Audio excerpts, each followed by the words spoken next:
जय हिंद। आज के वीडियो में हम थर्ड चैप्टर कर रहे हैं राजस्थान यूनिवर्सिटी के सिलेबस के अकॉर्डिंग, और थर्ड चैप्टर है स्विट्ज़रलैंड। स्विट्ज़रलैंड को प्रत्यक्ष लोकतंत्र का घर भी कहा जाता है। विश्व में एक यही ऐसा देश है जहां पर डायरेक्ट डेमोक्रेसी प्रचलित है। आज हम बात कर रहे हैं कि प्रत्यक्ष लोकतंत्रीय कैंटनों में शासन व्यवस्था किस प्रकार की है, तो इसके कौन कौन से तरीके हैं।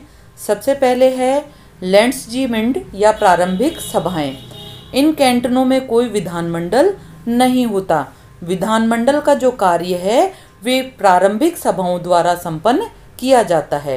इन कैंटनों में नागरिकों को आवश्यकतानुसार वर्ष में एक बार या अधिक बार जब भी वो चाहें प्रारंभिक सभाएं होती है, जिसमें कि 20 वर्ष या इससे आयु के जो अधिक लोग हैं, स्त्री हो या पुरुष हो, वो वाद विवाद में भाग लेते हैं और मतदान करते हैं।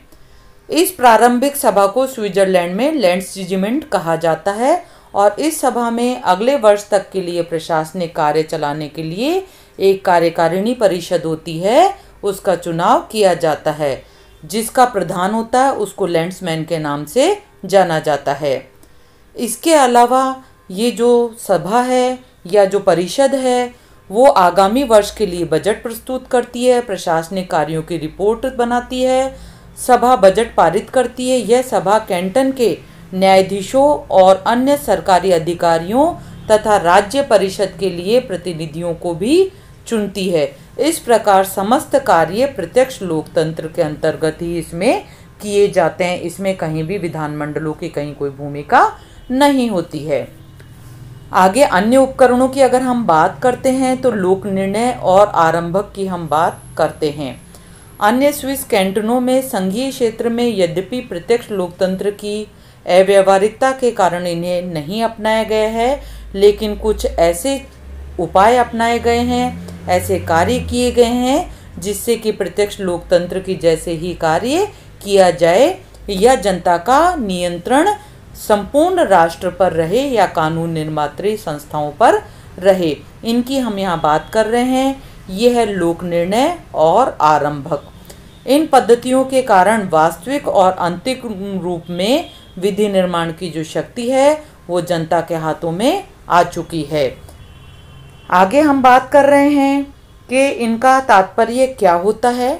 लोक निर्णय या जनमत संग्रह क्या है, रेफरेंडम क्या है। लोक निर्णय इस विचार पर आधारित है कि प्रत्येक कानून आवश्यक रूप से जनता की इच्छा की अभिव्यक्ति होना चाहिए। इसलिए जनता को व्यवस्थापिका द्वारा पारित विधेयकों पर विशेषाधिकार या वीटो पावर होनी चाहिए।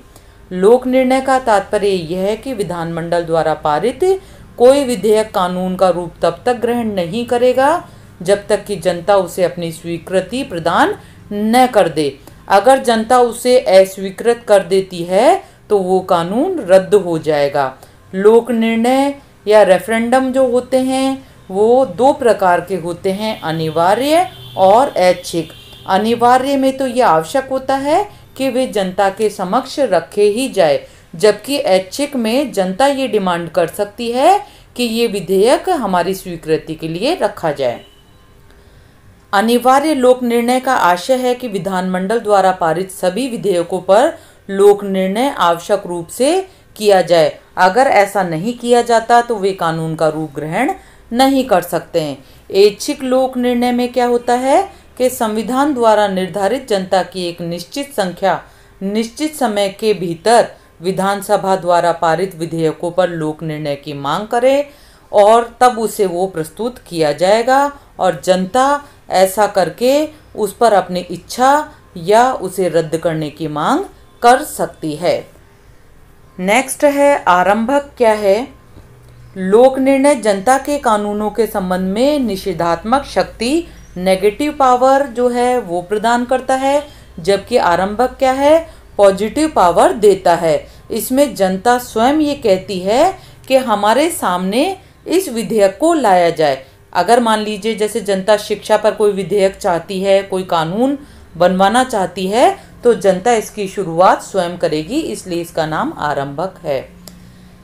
उसे इस संबंध में सकारात्मक शक्ति प्रदान की गई है। आरंभक के द्वारा जनता को अधिकार दिया गया है कि वह किसी विधेयक का प्रारूप तैयार करे या प्रस्ताव के रूप में विधानमंडल से मांग कर सकती है कि विधानसभा उस प्रस्ताव के आधार पर कानूनों का निर्माण करे। आरंभक भी दो प्रकार के होते हैं, सविन्यासित और अविन्यासित। सविन्यासित में जनता स्वयं ही विधानमंडल के सम्मुख विधेयक को संपूर्ण रूप से तैयार करके, मतलब उसका ड्राफ्ट तैयार करके, और ये कहती है कि अब इसको कानून बनाया जाए। जबकि अविन्यासित की अगर हम बात करते हैं तो अविन्यासित आरंभक में जनता विधानमंडल के सम्मुख कुछ निश्चित सिद्धांत रखती है और विधानमंडल से ये मांग करती है कि विधानमंडल इस विषय पर एक कानून बनाए। वो कानून फिर जनता की स्वीकृति के लिए आता है और जनता उसे अप्रूव कर देती है। इस प्रकार से आरंभक दो प्रकार के हो गए हैं।